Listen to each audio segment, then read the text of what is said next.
Sejam todos muito bem-vindos a mais um Fofoca Geopolítica extremamente especial.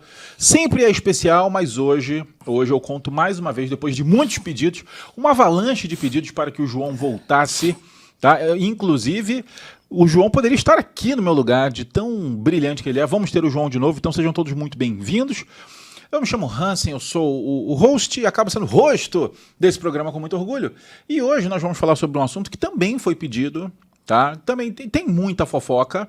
A gente, aliás, entrou numa onda que eu gostei muito dessa fofoca meio geohistórica, né?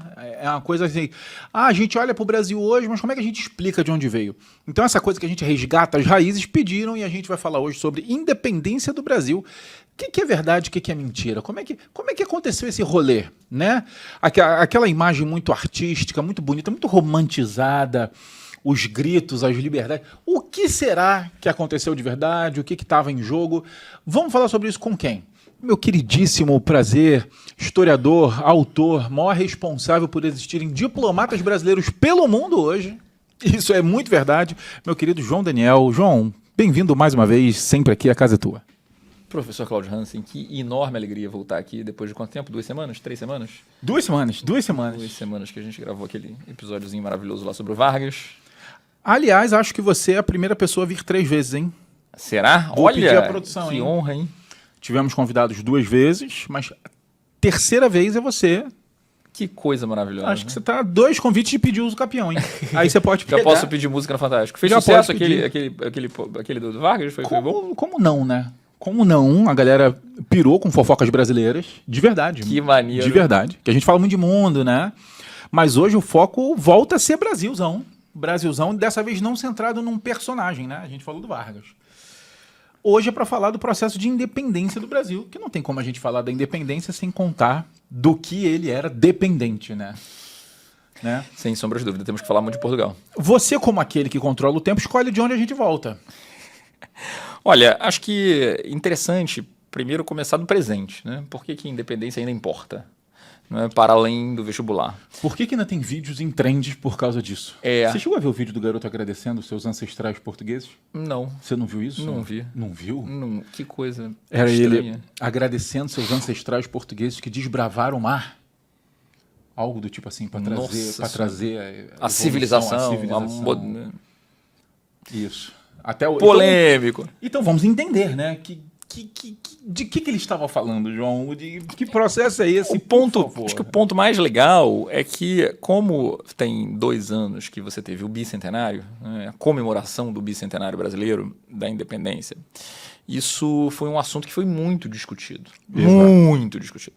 Então foram publicados vários livros, várias obras, e é muito raro a gente ter tanta produção histórica, historiográfica, acadêmica, de qualidade, e nem sempre de qualidade, né, sobre um período histórico, que é o período histórico da independência do Brasil. E essa produção universitária, essa produção acadêmica, ela fez uma grande transformação, né? Porque quando você vai estudar mais a fundo, de maneira mais aprofundada, você descobre coisas, reinterpreta coisas, tem novas leituras, tem novas perguntas. Isso já tinha acontecido, por exemplo, em 1972, quando teve um grande debate sobre os 150 anos, e várias obras foram publicadas. E de um modo geral, a gente estudava ou estuda, né, boa parte da independência do Brasil com aquelas coisas que foram produzidas lá 150 anos atrás. E se a gente olhar 100 anos atrás, em 1922, quando o Brasil fez 100 anos, também teve uma quantidade enorme de produção de obras sobre a independência do Brasil lá, do IHGB e tal. E isso também aconteceu em 1872, quando o Brasil fez 50 anos. Inauguraram uma estátua de Dom Pedro I, né, fizeram... Então, cada vez que você tem um aniversário desses, né, você tem uma grande transição, uma grande transformação da maneira como se estuda história. E o que eu acho que foi legal nessa última reviravolta, né, é que começou a se perceber coisas que não se percebiam antes na história, como, por exemplo, a participação de africanos escravizados no processo da independência do Brasil, a participação das mulheres no processo da independência do Brasil, a participação de indígenas e dos povos originários no processo da independência do Brasil, e vários outros elementos que até então não eram questões, não se perguntava, não era relevante, né, não tinha esse olhar. Era romantizado, né, João? Era a jornada do herói total. Assim. Jornada do herói total. É verdade. E isso foi construído no centenário. Quando você fez 100 anos, você tinha em São Paulo um museu que já tinha já tinha uns 30 e tantos anos, que é o Museu Paulista, né, que hoje se chama Museu do Ipiranga, ou Museu Paulista do Ipiranga, ou Museu da USP, que fica lá no Ipiranga, onde teoricamente foi as margens do Ipiranga, lá que Dom Pedro fez o grito. E aí foi contratado um diplomata, inclusive, filho de diplomata, né, o Toné, para transformar esse museu, que era um museu de curiosidades. Era um museu que tinha, até hoje tem, mas não está exposto no acervo, múmia, tinha meteoro, tinha peixe, tinha bicho empalhado. Era um grande museu de biologia e de coisas de geografia. E ele foi contratado em 1917 para transformar no Museu da Independência, porque ficava lá no lugar da Independência. Então, de 1917 a 1922, ele faz um trabalho de rebranding do museu, ele transforma o museu todo para que o museu seja glorioso e passe a representar aquela imagem do quadro lá do Pedro Américo que está lá até hoje, que é o quadro do Grito do Ipiranga, que é uma cena totalmente construída, né, e que é o Pedro Américo inspirado em quadros franceses que retratavam o Napoleão. Você vê que naquele quadro, para quem tiver a oportunidade de estar assistindo a gente ou ouvindo a gente, fica a dica aí de dar um Google e botar Pedro Américo, Grito do Ipiranga. Todos os brasileiros já viram esse quadro, né? Ele aparece em todos os lugares. Quando fizer 150 anos, o Tarcísio Meira e a Glória Menezes vão refazer isso num filme, no cinema, que foi o filme mais visto de 1972, que é o filme Independência ou Morte. O Tarcísio Meira no papel de Dom Pedro I e a Glória Menezes no papel de Marquesa dos Santos. E olha a loucura, porque o quadro do Napoleão é um quadro romantizado também em cima de uma jornada de herói, que coloca o Napoleão na posição de Napoleão, obviamente a partir da ótica francesa, que já é uma construção idealizada. A gente pega a construção idealizada que os franceses fizeram para o Napoleão e idealiza como aconteceu esse processo no Brasil, e é o retrato mais divulgado desse momento. E não à toa as pessoas realmente ficam com essa narrativa do foi o grito, foi um lampejo, ninguém sabia o que ia acontecer, sabe? Foi quase uma vontade que vem de dentro. Sei lá, quase o Goku virando Super Saiyajin contra o Freezer. Sabe uma coisa que aconteceu? Não, mas não é assim que contam? Parece, né? Quer contar um pouquinho pra gente dos bastidores? Na sua visão, historiadora, até onde a gente tem que voltar para entender o processo de independência? Porque aqui não é nem, a gente não está falando da colonização, né? Porque aí acho que é outro processo, mas... Eu acho que o processo de independência do Brasil, ele guarda determinadas singularidades que acabam se destacando muito em relação à maneira pela qual você concebe um processo de independência. A gente estuda independência de outros países, né, para fazer o Enem, para fazer o vestibular. A gente estuda independência dos países da África e da Ásia no pós-Segunda Guerra Mundial, estuda independência dos nossos vizinhos, né, Argentina, Chile, Bolívia, estuda independência dos Estados Unidos, das 13 colônias. E invariavelmente do Haiti. Invariavelmente envolve um conflito, uma guerra, né, entre uma metrópole e sua colônia. O caso da independência do Brasil ele é muito singular e muito sui generis, né, porque a independência do Brasil envolve uma proclamação da República, uma proclamação de independência que era o filho, que era o herdeiro do trono do rei da metrópole. Ah, o pai brigou com o filho? Mais ou menos, né? Talvez tenha sido um grande acordo, né? E aí você se pergunta, mas peraí, o filho estava se voltando contra a metrópole ou aquilo era uma coisa negociada? O dono, o rei da metrópole, ele tinha vindo para cá. Né? Ele estava morando aqui. A metrópole éramos nós, há 13 anos, desde 1808. A gente governava Portugal. A gente governava Angola, Moçambique, Guiné, Goa, né? As colônias todas. Então, o fato da metrópole ter vindo para cá é uma coisa muito singular. Na história da humanidade, né, você ter a coroa, a cabeça da coroa portuguesa vindo para cá. Então, acho que no mínimo... É a única metrópole colonizadora fora da Europa. Não há exemplo, eu acho, histórico... Eu não consigo encontrar história análoga, mesmo voltando na Idade Média, na Idade Antiga e tal. Existem colônias que superaram essa metrópole. Os Estados Unidos é um exemplo disso. Né? Os fenícios colonizam Cartago, e aí Cartago era uma colônia. Né? E aí crescimento indiano. E tem, né? Mas exemplo da metrópole se mudar para a colônia e passar a governar a partir da colônia. Inclusive a antiga metrópole? Inclusive a antiga metrópole. Não tem, né? O Rio de Janeiro é a única cidade das Américas que foi a capital de um império global. Sim. Durante 13 anos, do Rio de Janeiro saíam ordens que eram obedecidas na Ásia, na África, na Europa, né, e em todo o continente da América do Sul. E não tem paralelo, né? Eu não consigo lembrar de nada parecido. E aí, olhando para essa ótica, agora fazendo essa pergunta a partir desse novo recorte, será que não era Portugal que tinha que se tornar independente quase? Olha aí. Minha opinião é que sim. Né? Ao longo de todo o século XVIII, a economia brasileira já havia superado em termos de dinamismo a economia portuguesa. O Brasil representava mais de 60% da economia portuguesa e o comércio exterior brasileiro representava no máximo 15% da economia do Brasil. Ou seja, se 15% da economia do Brasil representava 65% da economia portuguesa, né, no século XVIII veio muito mais português para cá do que brasileiro para lá. Foi para lá, sei lá, 2 mil brasileiros para estudar na Universidade de Coimbra, porque não tinha universidade no Brasil.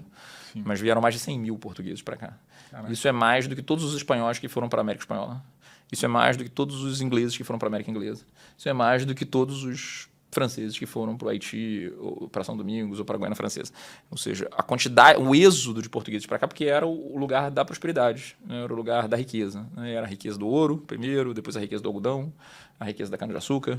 Então, a metrópole era profundamente dependente da colônia.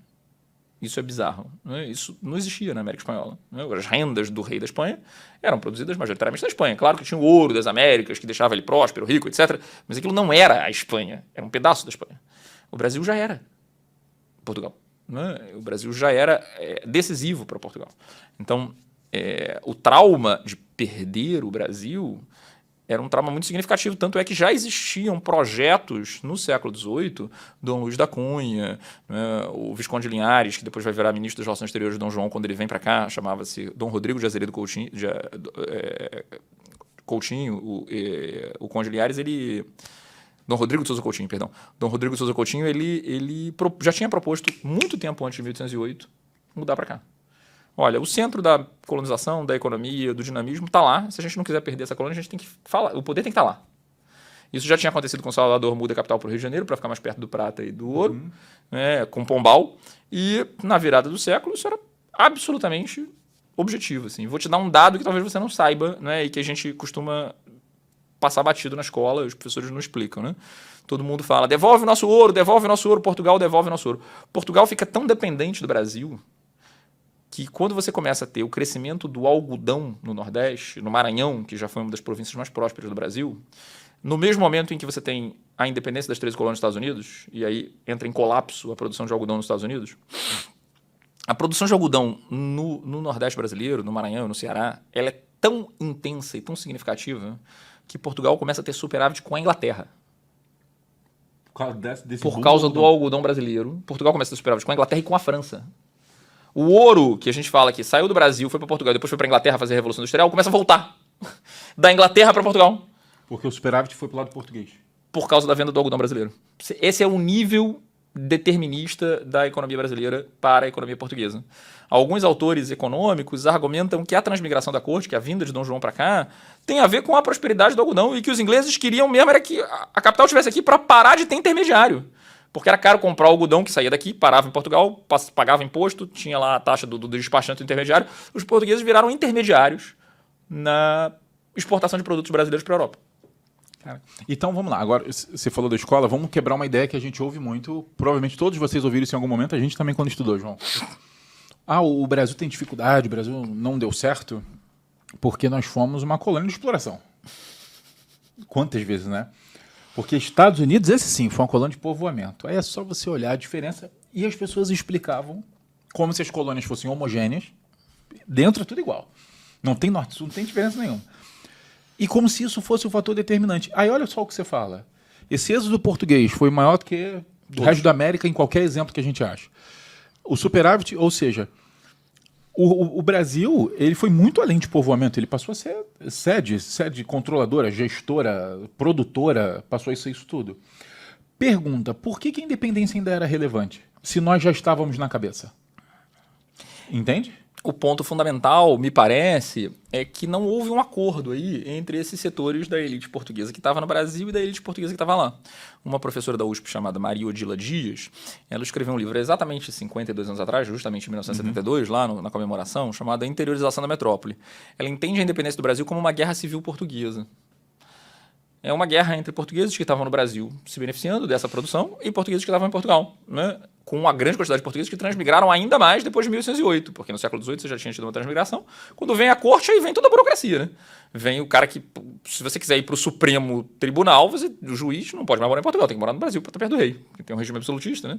Se você é um general e quer virar alto comandante das Forças Armadas, você tem que estar morando no Brasil. Se você está na alta burocracia, né, da Igreja Católica, que virar bispo ou cardeal, tem que estar no Brasil. Então vem para cá toda uma burocracia que vai transformar a cidade do Rio de Janeiro de maneira bastante decisiva. Essa elite é uma elite portuguesa, se sente portuguesa, se considera portuguesa, se imagina portuguesa.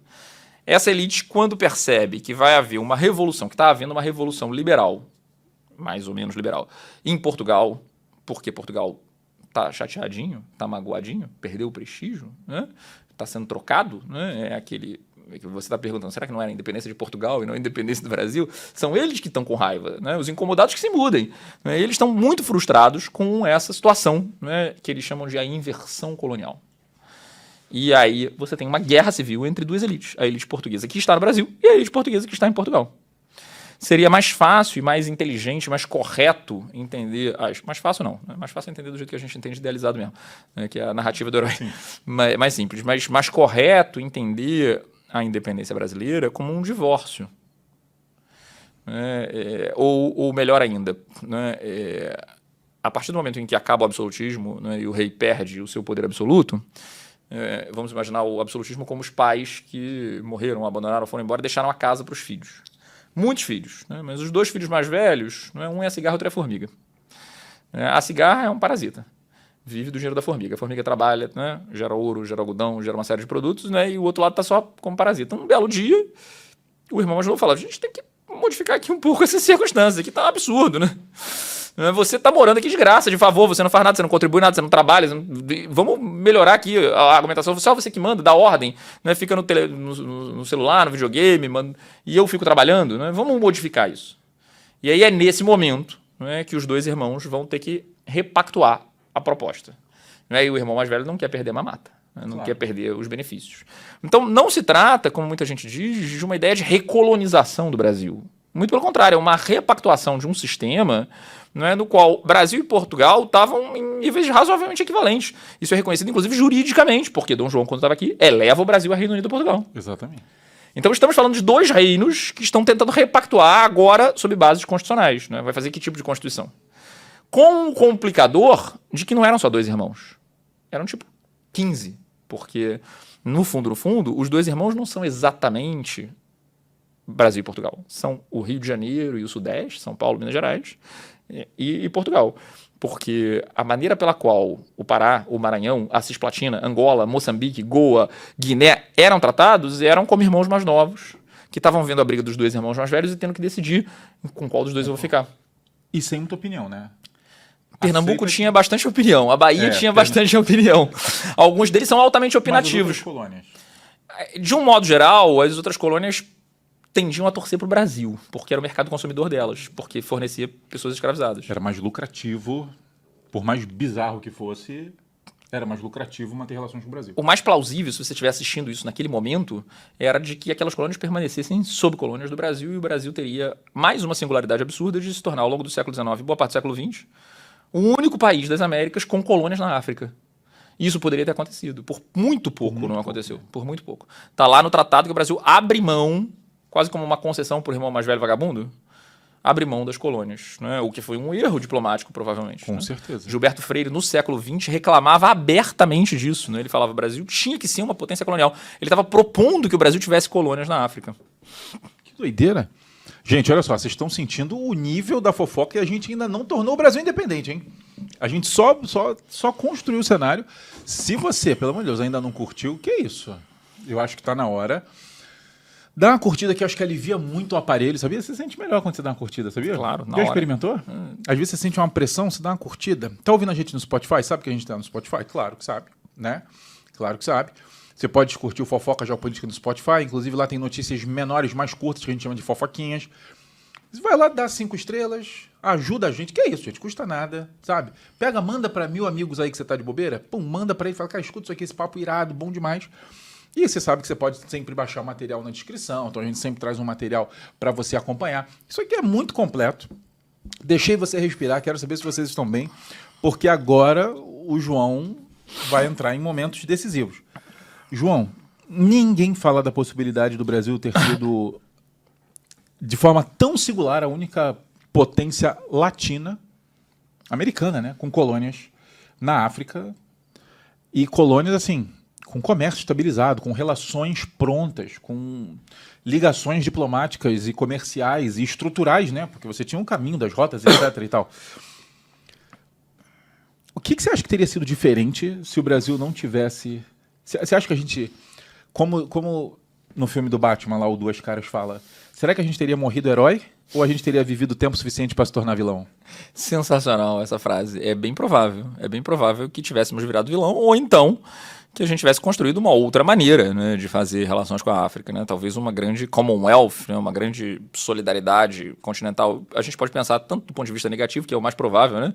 Um país racista, excludente como o Brasil, né, que passaria a ser visto como Portugal foi visto no século XIX, no século XX. Porque, pelo que você falou, a nossa elite burocrática e gestora era portuguesa, então assim, não teria porquê, pelo menos num campo teórico, ter uma grande mudança de postura pelo simples fato de Portugal não estar mais na equação. Altamente improvável, até porque a gente já geria, né, na prática o comércio dessas colônias há mais de 50 anos. Né? Portugal, como eu falei, era um parasita que cobrava os impostos. Então sim, provavelmente poderíamos ter virado vilões. Em alguma medida isso se percebeu no século XX, quando a ditadura militar brasileira continuou apoiando o colonialismo português. Aliás, essa é a razão pela qual, 150 anos depois, o governo do Médici consegue trazer de volta o corpo de Dom Pedro I e passear com ele por todo o Brasil. Há exatamente 52 anos atrás. A coisa mais espetacular que aconteceu em 1972, se você conhece alguém que era jovem ou adolescente lá em 72, né, você teve um grande campeonato brasileiro, que foi a Copa da Independência, vários, em todo lugar, né, e a ditadura transformou aquilo num carnaval. O corpo de Dom Pedro I passou por todas as capitais, um morto muito louco, e tinha multidões em todas as capitais do Brasil recebendo Dom Pedro I, televisionado, né, até ele ser enterrado no mausoléu do Ipiranga. E isso foi uma coisa que o Brasil tentou receber durante mais de 100 anos e que Portugal não entregava, para entregar o corpo de Dom Pedro IV. O camarada que criou o constitucionalismo em Portugal, ele é muito importante para Portugal também. Sim. A razão pela qual Portugal topa dar esse presente extraordinário ao Brasil, que é o corpo de Dom Pedro IV, que pra gente é o Dom Pedro I, é porque a ditadura militar brasileira continuava em 1972 apoiando o colonialismo português em Angola e Moçambique. E que 2 anos depois ia ficar independente, depois da Revolução dos Cravos. Então tem uma relação, sim. Eu posso prever que o Brasil ia certamente ter vivido o suficiente para virar vilão. Talvez tenha sido um livramento, né? Aquele erro diplomático lá. Ou aquele vídeo da blogueirinha. Pergunta pra Bruna Marquezine. Um livramento, já viu? Ela só ri, eu vi. Ela só ri. Enfim, não, acho que o papo tá bem maneiro. Mas pelo que você falou, os irmãos agora precisam divorciar. Certo? O irmão mais velho fica usando aí o fato do apartamento estar no nome dele, que era o que acontecia. O segundo irmão ali era o que trabalhava e sustentava ali o funcionamento com a ajuda dos irmãos mais novos, mas era quem sustentava. E chega uma hora que os 2 irmãos mais velhos precisam se divorciar. O que aconteceu, na verdade? Como é que isso caiu no colo de Dom Pedro? Assim, tipo, como é que ele virou essa figura que sozinho, sabe? Tipo, num dia de fúria... Sabe, o Michael Douglas do século XIX, ele torna o Brasil independente, assim, tipo, quando é que a independência quando é que essa separação se tornou algo, a saída para esse problema da disputa entre as elites portuguesas? Interessante, né? Porque você coloca a coisa, né? A maneira pela qual você coloca é um dos níveis de análise possíveis. Eu posso pensar em 3 níveis de análise para discutir esse problema aí com você, né? O nível de análise sistêmico. Estão tendo revoluções atlânticas, o Hobsbawm fala da era das revoluções. Então está mudando o sistema. Eu tinha um sistema anterior que era um sistema de antigo regime, de monarquias absolutistas e de mercantilismo, e a Revolução Francesa, o Iluminismo, a Revolução Americana criam um novo sistema. O Brasil tem que se inserir nesse sistema. Nesse sentido, o modelo anterior é anacrônico e o sistema internacional acaba promovendo alterações, como promoveu no Brasil, promoveu no resto das Américas e vai promover em vários lugares. Essa é uma perspectiva, por exemplo, do marxismo. Uma segunda perspectiva, que é menos sistêmica, né, é mais geral, né, seria uma perspectiva mais localizada, como a metáfora dos irmãos menciona. Né? Você tem uma certa desconexão, inclusive em termos assimétricos, e aí o Rio de Janeiro consegue convencer os demais irmãos, né, e nesse sentido o papel é muito mais do José Bonifácio do que do Dom Pedro. É o José Bonifácio quem é o ministro da guerra e o ministro das relações exteriores, e ele negocia com essas províncias. Primeiro ele tem o apoio indiscriminado de São Paulo e de Minas Gerais, que eram os irmãos mais próximos do irmão mais velho, e um apoio relutante da Bahia, de Pernambuco, que queriam ficar independentes também e sair de casa. Vou aproveitar que vocês estão brigando e vou abrir meu kitnet aqui, que eu não quero ficar nessa confusão, não. Né? Absolutamente legítimo, tá todo mundo sair de casa, por que eu não posso sair também? Né? Hoje em dia a gente lê isso como separatismo. A insurreição pernambucana, a Confederação do Equador, são movimentos separatistas. Mas você percebe que essa história é uma história do Rio de Janeiro? Sim. É uma história do irmão mais novo, falando, você está se separando no momento em que eu mais precisei de você e tal. Porra nenhuma, claro que o cara tinha o direito de se separar se ele quiser. Tá todo mundo se separando. Foi o que aconteceu na América Espanhola. Sim. Né? Então, é também um acidente singular que tenha havido uma união. O mais provável era a fragmentação. E uma parte importante dessa união é a violência militar. Teve guerra de independência. O Bonifácio e o Dom Pedro I contratam aquele que era o maior navegador desde que o Almirante Nelson tinha morrido, que era Lord Cochrane, nome de rua na Tijuca. Almirante Cochrane. O Almirante Cochrane, ele garantiu a independência do Chile na porrada com os navios ingleses. Ele garantiu a independência da Grécia na porrada com os navios ingleses. Ele garantiu vitória contra o Napoleão. Ele é um herói das guerras napoleônicas, né? Um dos melhores, né, navegadores. Né? É uma espécie de Jack Sparrow a Van La Lettre. Assim. O cara é muito bom. Tem estátua dele na Grécia, tem estátua dele no Chile, tem rua para ele. Ele é um dos poucos heróis ingleses que está enterrado na Catedral de Westminster. Sério? Junto com os reis lá. Ele é um herói bizarro, assim. Só que ele tinha caído em desgraça na Inglaterra porque ele era deputado, disseram que ele tinha inside information e que ele ganhou dinheiro na Bolsa de Valores roubando, porque ele sabia o que ia acontecer, vendeu as ações antes e ganhou uma fortuna. E aí descobriram essa parada, processaram ele, caçaram todos os títulos dele, ele perdeu a parada, perdeu o título. Não era Sir mais? Aí perdeu tudo e aí ele vai ganhar a vida em outro lugar. E aí ele vem pra América do Sul, aí consegue a independência do Chile, tava lá aposentado na Argentina, acharam ele. E ele isso é fofoca assim, fofoca hard. Vai. Ele vem para o Brasil, negocia salário, né? Ele tá precisando de dinheiro com o Dom Pedro. Dom Pedro queria pagar um salário português para ele. Ele fala, é um horrível, então não tem como pagar mais. Aí fica uma briga. Ele fala, então tá bom. Os navios que eu capturar dos portugueses pode ficar para mim e para os meus marinheiros. Aí Dom Pedro fala, beleza, pode. Depois ele toma um calote. Foi só o neto dele que conseguiu na justiça. Quando Dom Pedro II recebeu o dinheiro. Assim. Mentira, o Brasil o herói da independência brasileira tomou calote do Estado brasileiro na independência. E foi ele quem reprimiu também a Confederação do Equador. Mas sabe como é que ele reprimia os movimentos? Maranhão. Maranhão eu vou ficar com Lisboa, não vou ficar com Rio de Janeiro. Aí ele chegava no Maranhão com um navio só. Ele falava, vocês sabem quem eu sou? Claro, você é o Almirante Cochrane. Então, já ganhei esse. Estão chegando aí os meus navios. Vocês têm certeza que querem tentar a sorte?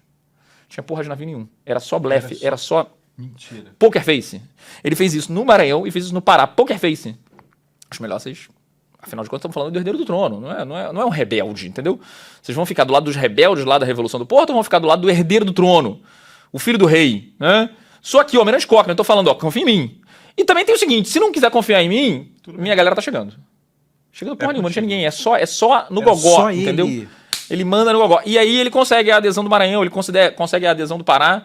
Né? E aí quando efetivamente os navios chegam e demoram um tempão para chegar, ele vence a Bahia. Né? Ele consegue. É por isso que a Bahia comemora, inclusive, a data da independência em 2 de julho. Aliás, passou, né? Recentemente, acabou de passar. Exatamente. A comemoração da data, né, da independência é 2 de julho de 23, não 7 de setembro de 22. Sim. Porque teve guerra de independência. Mas a narrativa do Rio de Janeiro, ela não quer enfatizar a guerra. Então não estuda muito guerra. Não fala muito que teve guerra. O Brasil sempre foi unido, estávamos todos juntos, está todo mundo do mesmo lado. E tal. Foi o Brasil contra Portugal. Porra nenhuma. Né? Tava todo mundo dividido. Na Bahia teve guerra civil. Os portugueses mandaram um monte de gente para Bahia. A cidade de Salvador ficou completamente sitiada. O Recôncavo parou de alimentar Salvador durante 1 ano e meio. Né? Até que eles desistiram. Então, nessa perspectiva, que é a perspectiva mais estrutural, você tem o nível sistêmico e o nível do próprio Estado da disputa das províncias. E aí tem um terceiro nível, que é talvez o nível mais didático, mais divertido, que é o que vira filme, que vira livro, que vira romance, que vira novela, que vira filme do Novela das 6, filme do Tarcísio Meira, que vira livro. Tem um livro espanhol que vendeu mais de 3 mil exemplares, que é contando só a história de Dom Pedro I, que é uma história absolutamente narrativa, né? De um cara, aquele que escreveu O Sari Vermelho, é um grande escritor, acho que espanhol, fez uma história só de Dom Pedro I.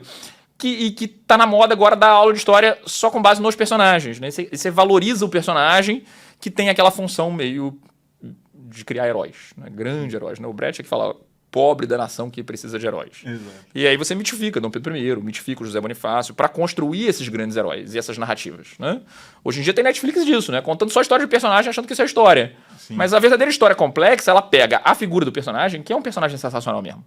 É um personagem que aos 24, 25 anos de idade, né, tem muito mais energia, coragem, empolgação e ao mesmo tempo ousadia e ao mesmo tempo erra, porque é impulsivo, do que, por exemplo, o pai, Dom João. Hormônio, né? Tinha muito, né? A muito vida sexual do cara é um negócio inacreditável. Né? O sobrenome Brasil, né? Eu conheço várias pessoas que têm sobrenome Brasil. Reza a lenda que o sobrenome Brasil eram as amantes de Dom Pedro e os filhos de Dom Pedro, que... Ele não podia dar o título, o sobrenome dele, Orleans e Bragança, e ele chamava de Brasil.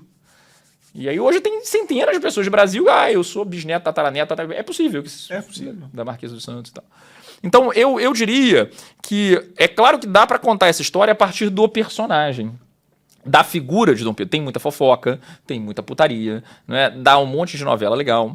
Mas eu acho que esse enfoque personalista, ele reitera uma maneira de enxergar a história que eu acho um pouco complexa, né? E certamente não vai ser aquilo que vai te ajudar a passar na prova, no vestibular. Contar a história de Dom Pedro I, ele estava com diarreia, né? Aí proclamou a independência e tal.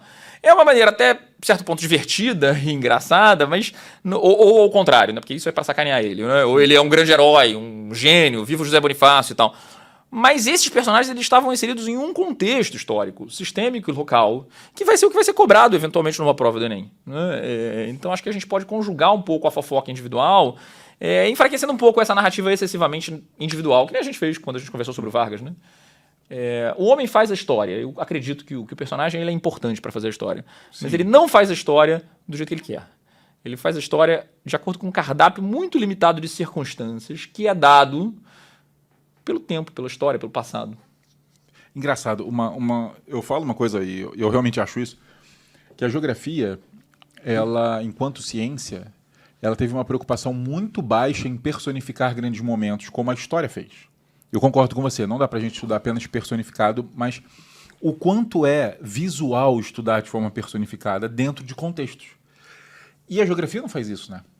Uma das grandes dificuldades que eu tive quando comecei a dar aula era como ser claro, lúdico e de uma certa forma, criar memória nas pessoas. Como é que eu vou fazer a pessoa lembrar do que eu falei de maneira no dia da estruturalista? Prova? Sendo que eu não tenho uma pessoa, eu não tenho uma relação, eu não tenho uma voz. Sabe, quando eu vou estudar geografia urbana e eu falo de macrocefalia urbana, a macrocefalia não quer dizer nada, tipo... É abstrato demais. É abstrato demais, é teórico demais, é acadêmico demais. E eu falo, cara, a geografia deveria ter tido essa preocupação como a história fez muito bem. Só que eu não sei se a gente entrou num campo de simplificar demais, João, e eu acho que a gente perdeu o contexto no qual a pessoa estava inserida, e a gente passou a olhar para a pessoa como se fosse um personagem isolado, em que as coisas nascem a partir de suas vontades, sabe? Tipo... A narrativa é muito importante, né? E ela faz muito sucesso. Ela faz sucesso no TikTok, ela faz sucesso no Instagram, né? Tem canais que só contam a história personificada, né? E você assina e vai contar a história do Brasil a partir de uma perspectiva totalmente personificada, né? Não é útil para o Enem, mas é muito interessante e agradável de assistir, né? Como se fosse, efetivamente, você falou, A Jornada do Herói, um filme da Disney. Mas essa mitificação, ela é um empobrecimento, né? Inclusive intelectual mesmo, né? É interessante você entender o personagem, é legal você ver o personagem, mas ele está dentro de circunstâncias mais estruturais que é importante saber. Você não vai entender essa história se você não souber do algodão, se você não souber da Revolução Francesa, se você não souber da Revolução do Porto, né? Se você não perceber, né, que a economia e a imigração e as causas mais gerais, estruturais e geográficas, né, já determinavam isso. Porque pode ter 300 Dom Pedro I com o nível de empolgação que se ele tivesse nascido no Suriname ou na Virgínia, não teria tido a vida que ele teve. Ué, mas é igual... Quando a gente estuda, eu sei que não é o assunto aqui, mas só fazendo um paralelo. Quando a gente fala da abolição da escravidão no Brasil. Mesma coisa. Ah, não, foi a assinatura da Lei Áurea pela Princesa Isabel que acabou... Assim, meu Deus do céu, tem tantas camadas pra gente pegar isso, ir antes e depois e entender que eu acho que a independência entra mais ou menos nesse campo aí, né? A história, ela é mais legal, né, do que o conceito. É o que você estava falando da geografia, né? É mais divertido, né, você entender isso como se fosse uma história, né? Ele estava com caganeira e proclamou a independência. Você não vai esquecer nunca mais disso, né? Porque ela é mais poderosa, a narrativa ela é mais poderosa. Mas acho que isso é o papel do educador, o papel, né, do historiador é tentar tornar de maneira mais interessante aquilo que é mais complexo, né? Afinal de contas, os nossos alunos, os nossos ouvintes, têm plenas capacidades cognitivas para não precisarem ficar num mundo paralelo. Não, é só olhar as perguntas que eles fazem, cara. Fazem perguntas incríveis, assim. Caraca, incríveis e, pô, pra gente é muito rico ter essa discussão. E aí, vamos chegar no momento, então? Claro, vamos proclamar a independência. 7 de setembro. Vai. Estamos que dia já? 28 de agosto já? Vamos lá. Tá quase no dia, vai. Quando explodiu a Revolução do Porto, em 1820, poucos meses depois, os movimentos de adesão à Revolução Liberal do Porto e ao constitucionalismo aconteceram no Brasil. E ao longo do ano de 1821, Dom João não tinha mais o apoio nem do Brasil nem de Portugal para ser absolutista. Então ele concorda, né, porque ele também tinha muito medo, né, ele cresceu numa família muito profundamente marcada pelo medo. Né? O medo era uma coisa muito recorrente. Né? Na cabeça de Dom João não era nem a alegria, nem a ansiedade, nem a tristeza que tomava conta lá do painel do Divertidamente. Era o medo. Né? Dom João tinha medo de chuva. Dom João tinha medo... ele nasceu no meio da Revolução Francesa. A mãe dele tinha pânico de ser guilhotinada, Dona Maria. Tanto é que ela fica maluca, né? De depressão, assim, de medo mesmo. Ela perdeu o marido, depois perdeu o filho mais velho. Né? Então, Dom João tá totalmente inserido na lógica do medo. O avô dele só sobreviveu ao terremoto de Lisboa porque estava na casa da amante. Né? Caiu o palácio inteiro. Tanto é que depois, até o final da vida, ele vai morar em acampamentos, né? No alto do morro, assim, tipo tenda mesmo. O rei governava de tendas por mais de 10 anos porque morria de medo do terremoto. Então, as circunstâncias eram circunstâncias marcadas pelo medo. Ao contrário daquele filho profundamente impulsivo que ele tem. E aí o filho dele fala, não, vamos aceitar a Constituição, tudo bem, não tem problema não. Ele vai com o pai, né? E o pai tremendo, achando que vai ser guilhotinado no Rio de Janeiro. Quando o pai volta, leva todo o dinheiro do Banco do Brasil, provocando praticamente a quebra, né, da economia brasileira, e voltando para Portugal e tendo que lidar lá com os liberais do Porto. Mas o que muito provavelmente, inclusive mitificado por nós, professores de história, aconteceu foi meio que um acordo. Ó, o que está acontecendo no resto da América, Simão Bolívar, San Martín, o que aconteceu nos Estados Unidos, é separação. As elites daqui não vão aceitar nada que seja diferente do que ela já tem, que é autonomia de comércio, portos abertos, que é o que eu fiz aqui desde 1808. Eu vou voltar para Portugal lá, né, e a única coisa que eu deixo de meu aqui é você. Então, se você tiver que pensar em alguma coisa, pensa na nossa família. É mais importante que você continue governando esse território aqui, que é a parte mais próspera da nossa família, né, do nosso domínio, mesmo que seja por sua conta, do que permitir que, como costumam repetir, algum aventureiro a faça. Ninguém sabe se ele falou essa frase ou não. Né? Mas algum aventureiro significa um Simão Bolívar, né? Significa alguém que vai proclamar a independência e vai transformar isso numa república. Por isso, entre outras coisas, o Brasil é só uma monarquia. Inclusive, está aí o brilhantismo e a genialidade de Dom João, porque, embora ele seja dominado pelo medo lá no painel do Divertidamente, ele é alguém que está percebendo a possibilidade de que um dia ele vai morrer. E quem é o herdeiro do trono de Portugal? O próprio filho Dom Pedro, que se proclamou a independência aqui, vai voltar a ser rei de Portugal e do Brasil, mantendo na prática um sistema de Reino Unido, porque ele é o monarca dos dois. Na cabeça da mãe dele, Dona Carlota Joaquina, que é outro personagem sensacional, que a gente pode falar mais tarde se você quiser, ele ainda seria rei do Prata, porque ela era filha do rei da Espanha. E como o rei da Espanha estava preso pelo Napoleão, e o Napoleão botou o irmão dele na Espanha, ela podia ser rainha da Argentina, da região do Prata, do Paraguai, do Uruguai. Né? E ele como herdeiro. Num contrafactual, a gente poderia ter Dom Pedro I como monarca de todas as Américas. Olha isso. Cara. Isso poderia ter acontecido. Um pan-brasilismo? Com colônias na África. Aí teria virado vilão. Fala, tu. Não é isso. Então, o potencial, né, de potência ali não era pequeno. Ali é realmente um momento decisivo, né, um turning point. Né? Então, se você tiver aí um mundo paralelo, né, um caminho diferente, né, para a história do Brasil, ali naquele turning point, sem sombra de dúvida, pode existir um glorioso império brasileiro com dezenas de colônias na África, com um grande império a partir do Rio de Janeiro. Já pensou que série seria essa, cara? Pax Brasília. Já pensou? Vamos fazer pro Netflix? Atenção, Netflix.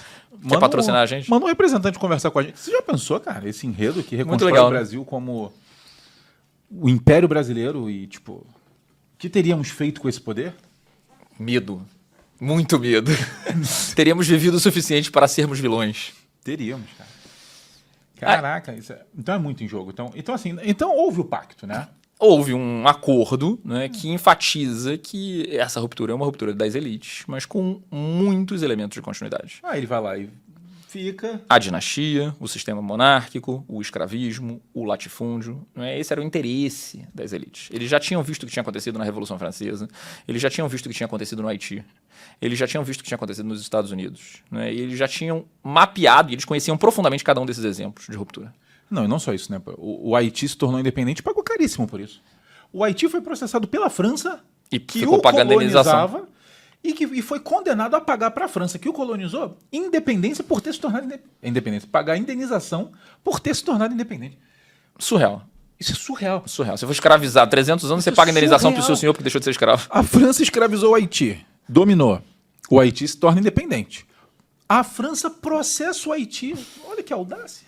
Processa o Haiti, ganha. E o Haiti, para não viver um embargo pior do que chegou a viver, indeniza a França e fica destroçado e economicamente. fica um dos países mais pobres do mundo.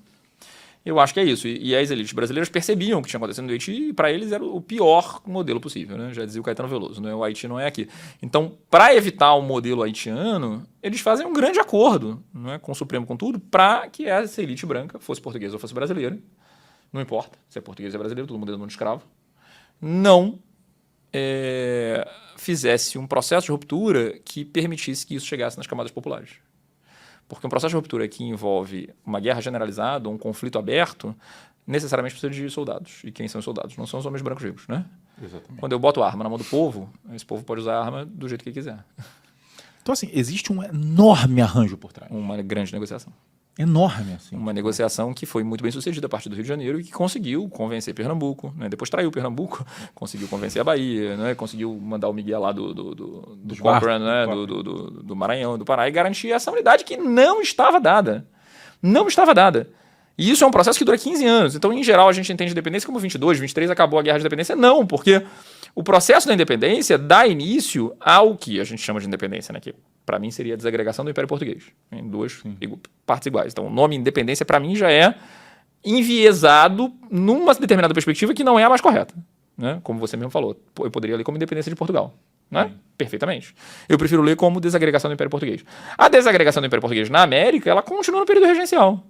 Quais foram os lugares onde eu tive guerra de independência? Maranhão, Pará, Bahia, Cisplatina. Piauí também, né? Maranhão e Piauí. Quais foram os lugares onde eu tive grandes rebeliões provinciais que duraram muitos anos? Maranhão, Pará, Farroupilha, que é no sul do Brasil, no sul. E a Bahia. É coincidência que tenha sido nos mesmos lugares em que você tem levantes? É porque a história não faz esse olhar em termos de continuidade, porque ela não está preocupada com a longa duração. Ela faz um esquemazinho. Então, na aula do Descomplicam, em qualquer aula, inclusive na faculdade, independência do Brasil, primeiro reinado, aí regência, é outra coisa. Não é a mesma coisa, né? Mas se você enxerga como se fosse a mesma coisa, a sua compreensão melhora. Porque você percebe que o processo de construção de uma identidade nacional continua na fase regencial, onde você continua tendo brigas de elites para a fragmentação. São forças centrífugas que estão, muito legitimamente, propondo alternativas. Cara, eu já passei obedecendo Lisboa 300 anos. Já passei obedecendo Rio de Janeiro 13 anos. E agora eu vou continuar obedecendo o Rio de Janeiro até quando? Com uma monarquia, com um imperador. Por que eu não posso ser república? Os Estados Unidos virou república? Por que eu não posso ficar independente? O Haiti ficou independente? Até porque você não quebrou o sistema, né? Você não quebrou o sistema. O sistema ele continua, só que você trocou oficialmente a sede do poder. E olha só que engraçado. Aqui no Descomplica a gente teve a oportunidade incrível, João, de... Não vou lembrar o ano. 16, talvez? 2016? 2017? Alguma coisa assim.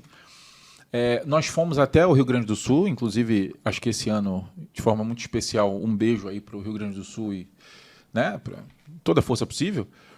A gente foi até o sul do Rio Grande do Sul, numa cidade chamada Dom Pedrito, muito perto do Uruguai já, muito perto do Uruguai, ali pro lado de Alegrete e por aí. E estava acontecendo ali o Festival Farroupilha, João. E olha só que coisa interessantíssima. Quando a gente estava lá, a cidade toda com a roupa tradicional, andando de cavalo, as pessoas deixavam os carros em casa, iam de cavalo. Os CTGs, sabe o que são CTGs, gente? Centros de Tradições Gaúchas, bombando, culinária, dança, enfim, bombando. E a gente perguntou para algumas pessoas, né, por que aquele feriado era tão importante, por que aquele dia a cidade toda engajava, a cidade toda.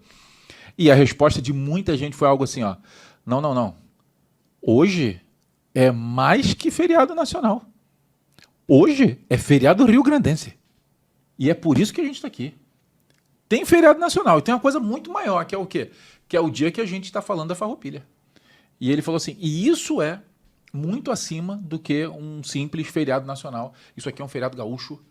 E ele falou, e esse é o dia mais importante para a gente enquanto identidade. E aí agora, quando você faz essa ponte entre as províncias que tinham condições, inclusive econômicas, de alcançarem destaque certo grau de liberdade, e quando a gente compara com o que vem depois, as batalhas, inclusive os lugares em que o Estado volta a entrar militarmente, volta a entrar com força para parar esses movimentos, você realmente pode falar que esse processo de ruptura, ele não parou ali, né? E como a gente estuda de forma modulada, né, João? Tipo, parece que uma coisa acaba como se fosse uma temporada de série. Tudo esquemático, infelizmente. Acabou aqui. Tudo agora é outra história. E é uma história só, né? É a mesma história. Então, se você estuda, se você muda um pouco a lógica cronológica, aí você percebe determinadas coisas interessantes. E claro, esse processo tem uma série de consequências muito interessantes que a gente pode falar. E claro, você tem que escolher aí quais que a gente pode falar, né?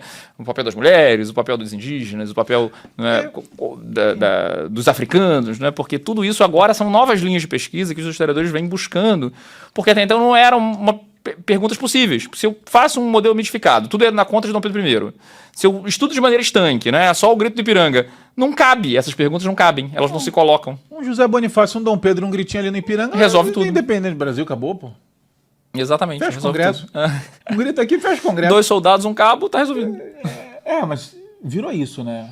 Aliás, assim, a gente não pode deixar de falar isso, porque eu confesso 100%, eu não sei onde a gente dá esse destaque que você está falando a papéis centrais, populações tradicionais, indígenas, populações escravizadas, mulheres. Eu não sei onde nesse processo que a história está revendo.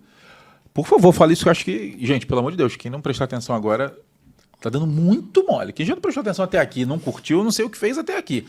Mas quem não prestar atenção no que vai acontecer agora, eu não sei o que a pessoa está fazendo. João, pelo amor de Deus. Eu acho, cara, que esses temas são temas muito, muito relevantes, né? Eles estão realmente muito recentes, assim, são coisas muito curtas. Então, de muita curta duração, assim. Pouco tempo atrás é que você começa a estudar, por exemplo, o papel das províncias do norte, né? Do Amazonas, do Pará. A guerra de independência, como eu falei para você, foi meio que abandonada. Assim, pouquíssima gente estudou a guerra de independência. Porque era melhor apagar ela, varrer ela para o lixo da história. Não teve guerra, não. É tudo um grande acordo, né? Foi negociação. Então, uma transição natural. Foi no grito. E eu acho que isso permite a gente a ter determinadas leituras interessantes. Por exemplo, na Bahia, várias mulheres, né, tem alguns casos famosos, participaram do processo da independência, uma delas como soldado. Ela sai da casa do pai, corta o cabelo, se disfarça de homem, se apresenta lá pro coronel, porque ela fala que ela quer lutar. O pai dela diz que ela não pode lutar. E aí, quando o pai dela descobre que ela fugiu de casa e tá lá lutar, ela vai lá no coronel e fala, minha filha. Aí o cara descobre, como assim, sua filha? Sua filha é meu melhor soldado. Estilo a história da Mulan? É Mulan total, é uma Mulan brasileira. Tá? É uma Mulan brasileira. Essa história é impressionante. A principal freira, né, que era a cara lá do convento, né, Maria Quitéria, e a Joana Angélica. Essa é a Maria Quitéria. A Mulan brasileira é a Maria Quitéria. Né, e a Joana Angélica, nome de rua no Jardim Botânico, sim, é a freira principal que é morta, né, pelos soldados portugueses no momento da independência. Daí vira nome de rua. Então você tem episódios aí interessantes, né, da participação feminina. Fora algumas mulheres que tiveram um papel de destaque, por exemplo, como cronistas, contando essa história. Uma das viúvas de um dos oficiais do Cochrane, que veio para o Brasil, chama-se Mary Graham. Ela assistiu tudo isso que eu estou te falando e ela escreve. Então, muitas das coisas que a gente sabe hoje sobre esse processo é do texto escrito pela pena feminina de uma inglesa que estava no Brasil no momento da independência, que chegou aqui e escreveu, a Mary Graham. Outra personagem importantíssima é a imperatriz, né, a futura imperatriz, né, a Maria Leopoldina de Habsburgo. É ela quem assina o documento. É ela quem atua politicamente, né, no sentido de negociando com o Bonifácio quando o Dom Pedro está em São Paulo. Por que Dom Pedro está em São Paulo? Além de para conhecer a Marquesa dos Santos e a irmã, né? Ele pegou as duas, teve filho com ambas. Mas ele está em São Paulo para tentar convencer as províncias recalcitrantes a ficarem do lado do Rio de Janeiro. Estava tendo uma confusão lá em São Paulo, uma briga política em São Paulo, e ele vai lá pacificar com a sua autoridade de imperador. No Rio de Janeiro, ela recebe ordens para prender o príncipe, né, para mandar ele em cana para Portugal, né, porque ele está desobedecendo as ordens das cortes. E muito provavelmente, nesse momento, ela adota uma postura que é a postura de ruptura. Então, há entendimentos historiográficos, e isso é bastante razoável, de que teria sido uma mulher que proclamou a independência do Brasil.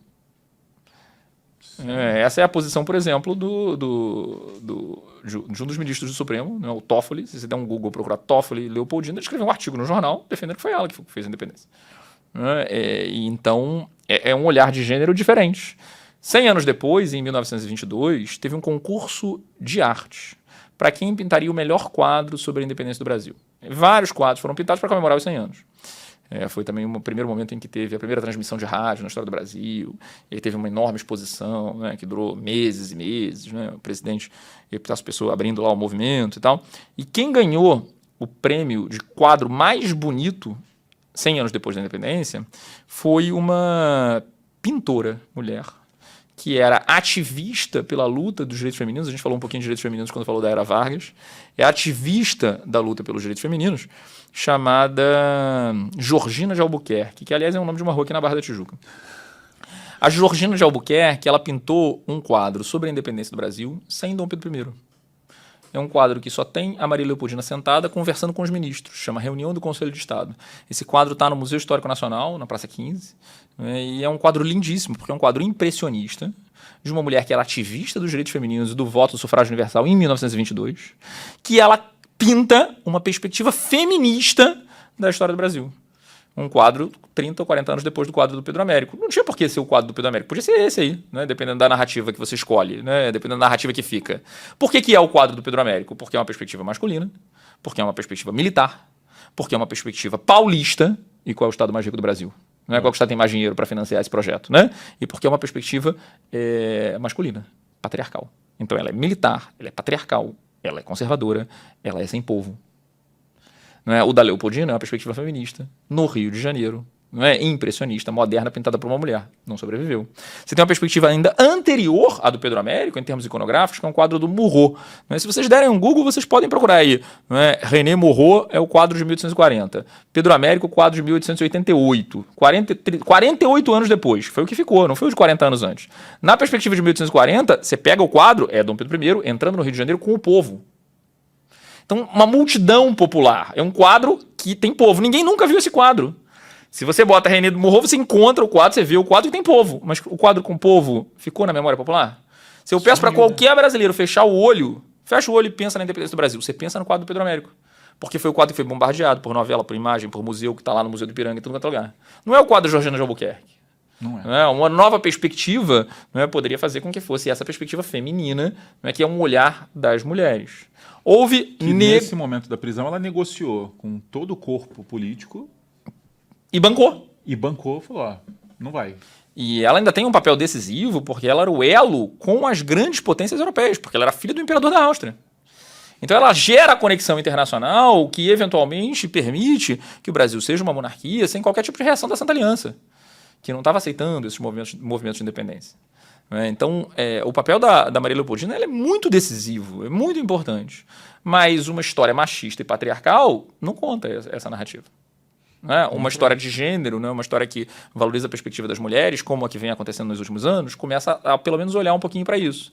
Não acho impossível que isso seja cobrado num vestibular um pouco mais sofisticado, numa prova da USP, por exemplo, discursiva. Não acho isso nada impossível. Assim como não acho impossível falar do papel dos escravizados. Você teve um batalhão na Bahia, que é o Batalhão dos Periquitos. A quinta série que habita em mim, saúde a quinta série que habita em você. O general, que era o comandante do Batalhão dos Periquitos, era apelidado de O Periquitão.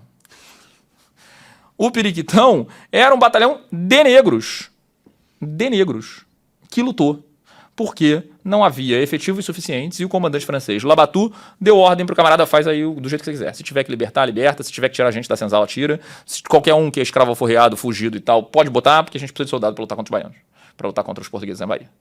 E esse Batalhão dos Periquitos foi muito decisivo, foi muito importante. Quando acaba a independência, eu faço o quê? Com uma porrada de escravo que é soldado e que lutou pela independência do Brasil. O imperador não queria alforrear todo mundo na canetada, porque ele ia brigar com os grandes latifundiários que eram donos do negócio. Então ele escreve um documento pedindo, por favor, que houvesse a concessão de alforria livremente concedida pelos senhores por aqueles que deram sangue pela pátria. Em nome do patriotismo. Mas aí quando o patriotismo encontra com o bolso, né? Deu ruim. Aí ele pede subscrições das pessoas, aí várias pessoas oferecem subscrições e ele compra a alforria, quer dizer, não o imperador, mas os seus oficiais compram. E ao mesmo tempo a elite política da Bahia está morrendo de medo do Batalhão dos Periquitos, que é um batalhão de negros armados. E isso cria um precedente perigosíssimo depois. Tanto é que o Batalhão dos Periquitos é desmobilizado, o Periquitão é mandado para o Rio de Janeiro e eles se revoltam. Então você tem uma revolta dos Periquitos, que ninguém nunca ouviu falar, não aparece na história, já ouviu falar da revolta dos Periquitos? Né? Você vai, é óbvio que se o seu professor pede para você descrever a revolta dos periquitos, você pode se dar ao luxo aí de brincar de quinta série, né? Eu não recomendo, mas também não é impossível de cair na prova. A revolta dos periquitos é uma revolta de um batalhão com majoritariamente negros e mulatos na Bahia durante a Guerra de Independência. O governo brasileiro aprendeu, vai ter que ser necessária a Guerra do Paraguai para você voltar a ter legislação sobre isso. Porque só na Guerra do Paraguai você alforria todo mundo antes, né? Todo mundo fala que lutou um monte de escravos na Guerra do Paraguai. Mentira, lutou um monte de libertos. Porque o Brasil aprendeu. Agora você alforria primeiro. E aí só participa da guerra se já for cidadão brasileiro. Né? E isso é muito pouco estudado. Não fica na promessa. Não. Tem que alforriar antes. Alforriar antes. É cidadão que luta. Né? Não vai ficar com essa ambiguidade aí porque isso gera problema depois. Então tem uma série de temas interessantes, muito interessantes, né?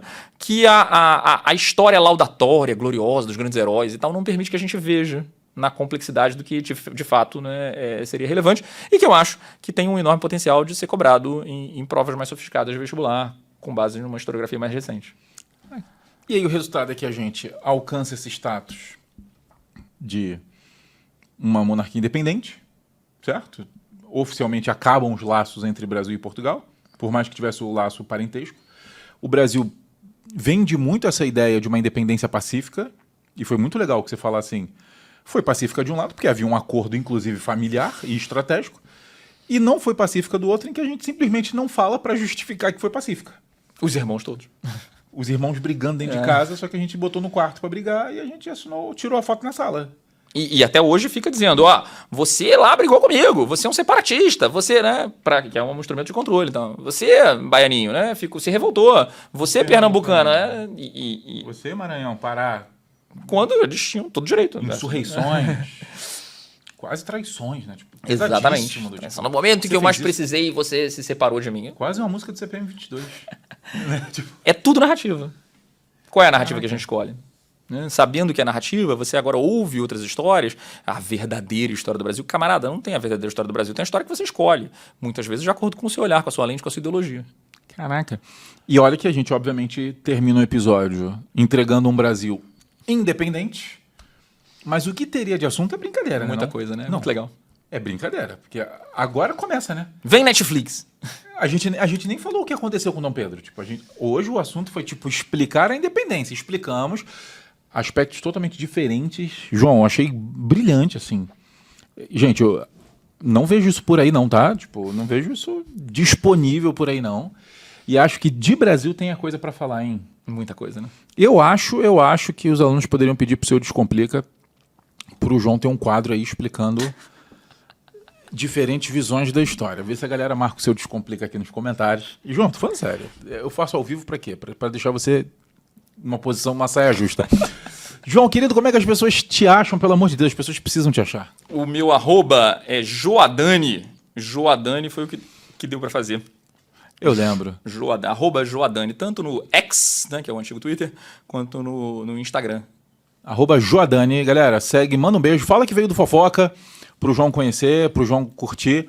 Lembre, você sempre pode baixar o material se você quiser aprofundar, ver como é que essas questões que a gente falou de vestibular caem, eles estão no material. Você pode entrar e baixar, consumir, entender se você realmente conseguiu realizar o conteúdo da questão com a aula. A gente vai ficar muito feliz de saber.